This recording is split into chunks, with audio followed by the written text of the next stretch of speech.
Olá, estamos aqui de novo.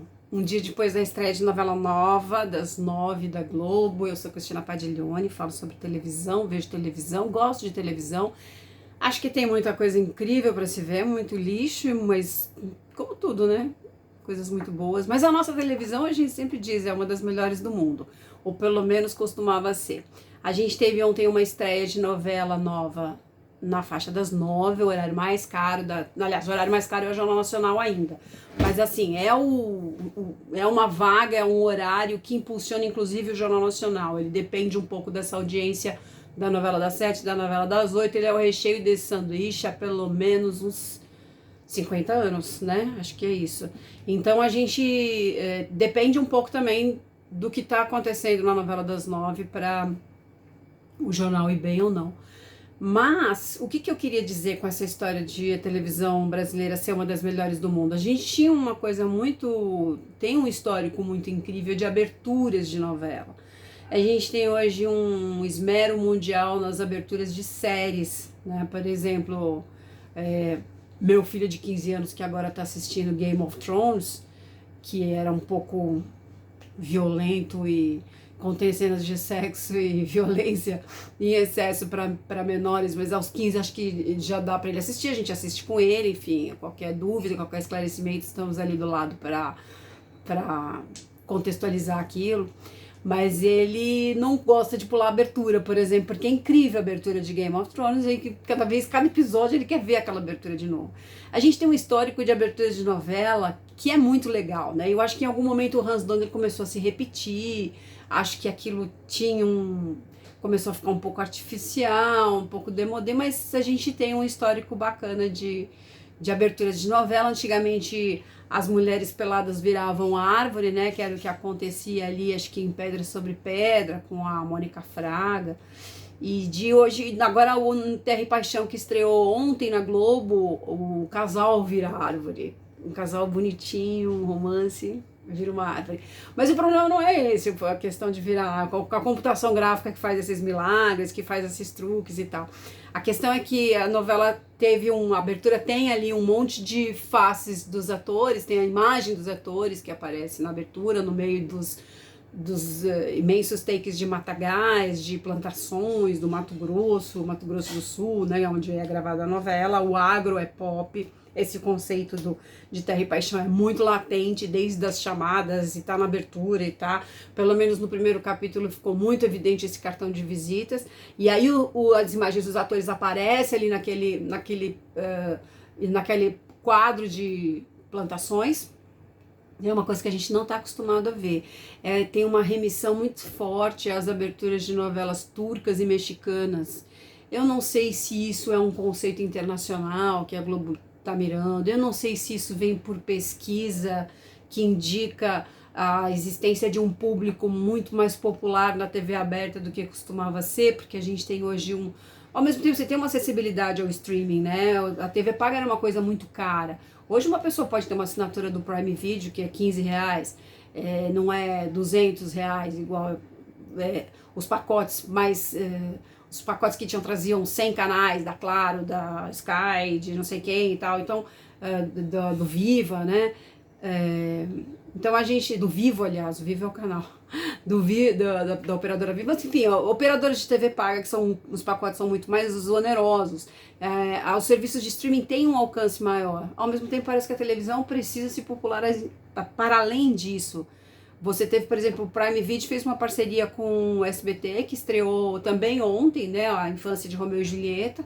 Então existe ali um interesse em comum no público do SBT, Prime Video. A Netflix tem as Chiquititas no Carrossel, 2 dos seus títulos mais vistos em horas consumidas na plataforma no Brasil.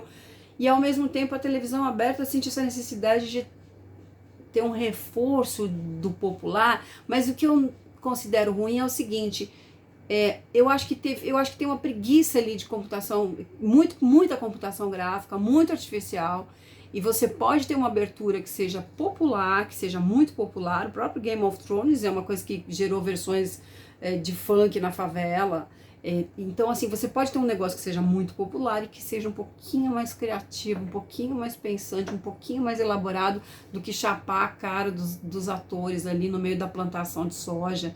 Eu achei muito ruim isso, sinceramente, de muito mau gosto. Queria que vocês opinassem, não sei se eu tô louca.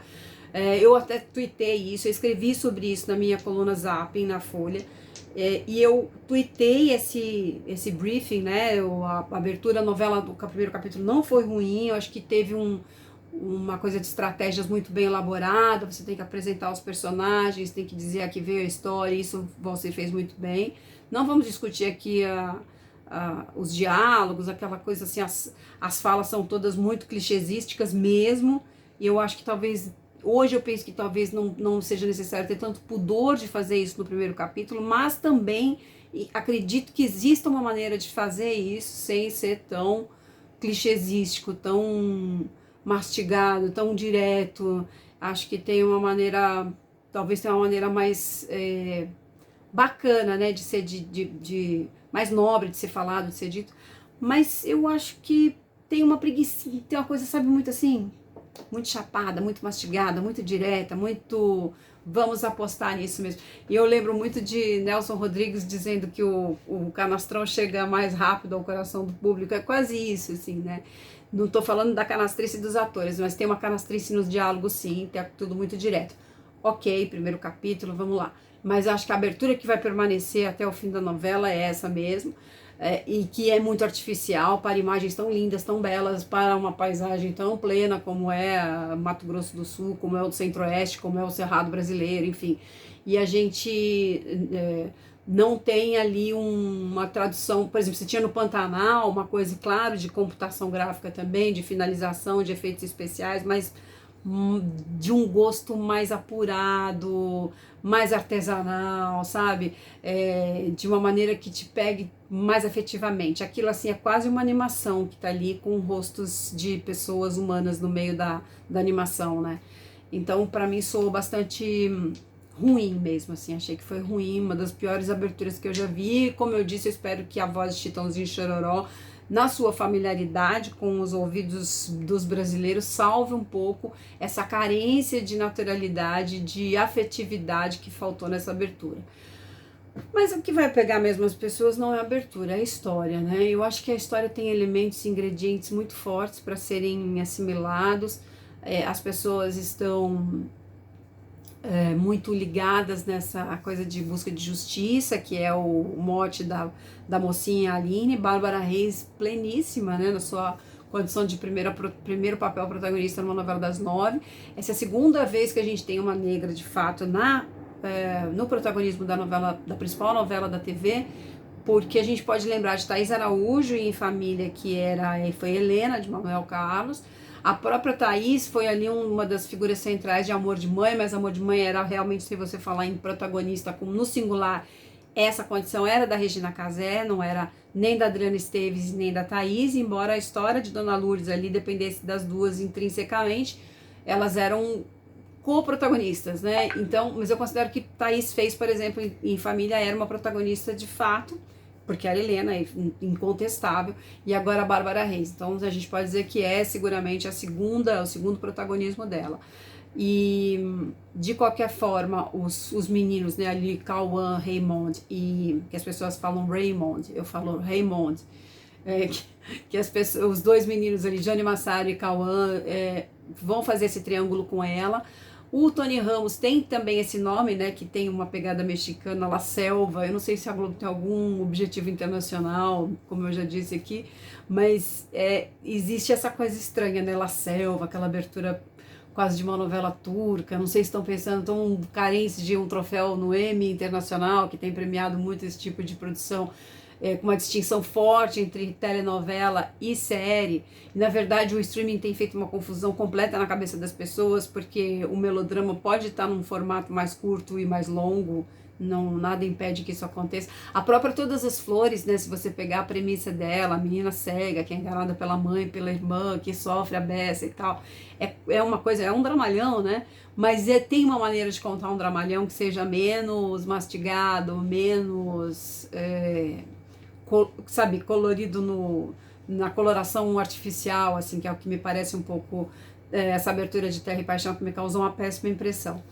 De qualquer forma, assim, os ingredientes são muito bons, ele tem muito mais chance de funcionar do que Travessia, porque acho que eu também já disse aqui, a história pode ser sintetizada em uma frase, que é essa história da busca da justiça da menina Aline. A gente teve já no primeiro capítulo aquele incêndio, a casa pegando fogo. Não é a primeira vez que Valcir faz isso, acho que foi a dona do pedaço, também pegava fogo na casa.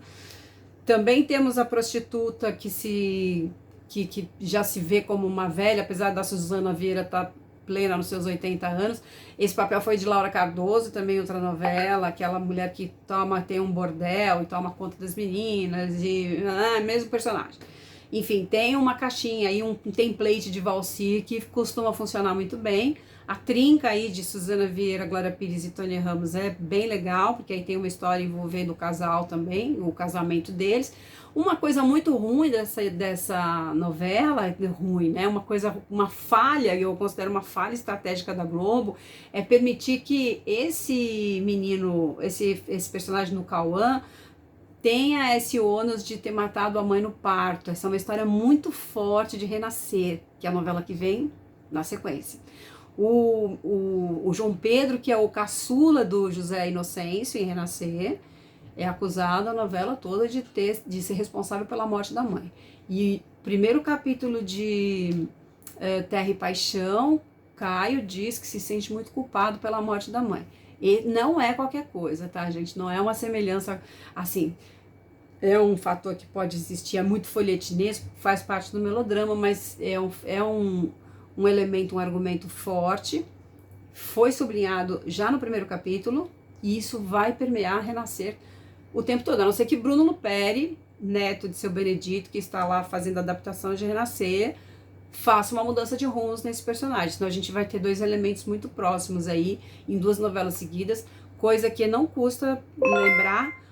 Esse computador, eu tirei o som, mas ele tá aqui fazendo milhões de barulhos, so sorry. Mas não custa lembrar que nos tempos do seu Boni isso não acontecia. Aí as pessoas falam, ih, lá vem a pessoa falar do Boni e tal, mas o que a gente vai fazer? A emissora construiu esse nome, essa condição de qualidade, de padrão Globo, essa excelência que ela tem como uma das melhores televisões do mundo na era do seu José Bonifácio de Oliveira Sobrinho, que aliás está preparando um novo livro que deve sair em outubro, mas é uma coisa que não podia acontecer e não deveria acontecer. A gente não deveria ter duas novelas. O próprio Silvio de Abreu, que estava aqui até outro dia fazendo a gestão das novelas, era muito atento a esse tipo de coisa, porque não podia ter alguém que fingia que estava morto numa novela e na seguinte tem um argumento muito parecido. Tudo isso é enxugado e adaptado para que não houvesse essa repetição. Vamos ver se vai haver essa mudança em Renascer. Eu gostaria, inclusive, que não houvesse, porque eu sou apegada à história original. Acho que ele pode fazer adaptações do ponto de vista técnico, alguns termos e situações que pereceram, que envelheceram, relações que se alteraram, tem muita coisa nesse sentido, ele fez isso em Pantanal muito bem, mas esse, por exemplo, é um argumento central da história do Zé Inocêncio, desse filho, e essa relação pai e filho é muito forte, é uma novela que podia ser dirigida pelo Breno Silveira, né, que era obcecado por essa coisa de relação pai e filho, porque ela é muito focada nisso, e eu acho seria uma coisa que descaracterizaria um pouco a história. Eu acho que seria mais fácil o Valcir ter aberto mão de colocar isso na novela dele, e realmente não acho que isso vai alterar tanto a relação de Caio e da mulher, da Glória Pires, da madrasta ali. De qualquer forma, fica a dica. E a gente fica esperando que essa audiência cresça. A audiência foi de 24,2 pontos, essa é uma audiência preliminar, que é medida em tempo real pela Cantar Ibope. Hoje deve sair essa audiência consolidada, que oscila um ponto para baixo ou um para cima. De qualquer forma, ela fica aí já com uma pecha de pior estreia de novela das 9 na Grande São Paulo, tá? Eu não sei se no PNT, que é o Painel Nacional de TV, se isso vale para o país todo, mas a Grande São Paulo concentra a maior verba publicitária do país, a maior grana, porque tem o maior número de consumidores, então ela tem uma importância, uma relevância nesse cenário. Não sei se dá para dizer que nacional, em termos nacionais, ela seja pior, mas na Grande São Paulo, que é onde está o dinheiro que paga essa conta toda, uma novela, uma produção sempre muito cara, essa audiência é a mais fraca até aqui. A Travessia estreou com 26 e a campeã aí, a recordista negativa ainda é Um Lugar ao Sol, mas a gente tem que sempre dar esse desconto que Um Lugar ao Sol é uma novela que foi toda produzida antes de ir pro ar, em função, em decorrência da pandemia, ela teve ali um papel muito ingrato de tapar esse buraco entre as reprises e a volta das produções que são feitas enquanto estão no ar. Mas assim, quando eu falo, só para fazer um highlight aqui, quando a gente fala sobre a preguiça da novela em relação aos diálogos, às situações, eu quero só chamar a atenção para a diferença e a distância que existe entre Vai na Fé, que é a novela das 7, e esse texto da novela das 9. E assim, pelo estilo Valsir, esse texto deve prevalecer, que é uma coisa mais mastigada. E ontem eu estava vendo Vai na Fé, que vai entrar agora no capítulo 100, conversei até um pouco com Rosane Svartman sobre a novela, e eu percebi, ela tem méritos incríveis. De repente a Renata Sorrah começa a declamar, a fazer o texto de Medéia no meio de uma cena. Em outro momento ela fez outro dia um discurso contra etarismo de uma maneira muito orgânica, não é uma coisa que aparece no meio da cena como se fosse o Telecurso Segundo Grau, o Canal Futura, não, é super orgânico, muito dentro do enredo, do entretenimento que a novela se propõe. E são fatores, elementos que você coloca no meio da história que levam um repertório, que ampliam o repertório do público e não necessariamente o desgastam ou colocam numa situação de eu vou ter que pensar agora, porque novela tem um pouco essa pecha, né, da pessoa sentar no sofá e querer relaxar, ela não quer ver um documentário ali, não é isso.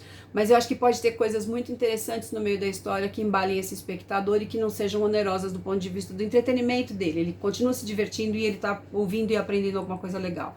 Então só queria fazer esse elogio, esse destaque a Vai na Fé. O meu elogio para Terra e Paixão é a habilidade de contar essa história em um capítulo, bem novelão mesmo, sem vergonha de ser novela. E a minha crítica grande à Terra e Paixão é justamente a abertura, que me desagradou um bocado. Vamos ver se a audiência cresce e ela tem realmente elementos para isso, e se a gente consegue ter no meio de todo esse dramalhão pequenos insights aí de repertório para as pessoas pensarem. Beleza, pessoal? Vocês podem ativar o sino que está aqui, que faz o YouTube lembrar que eu existo, é muito legal.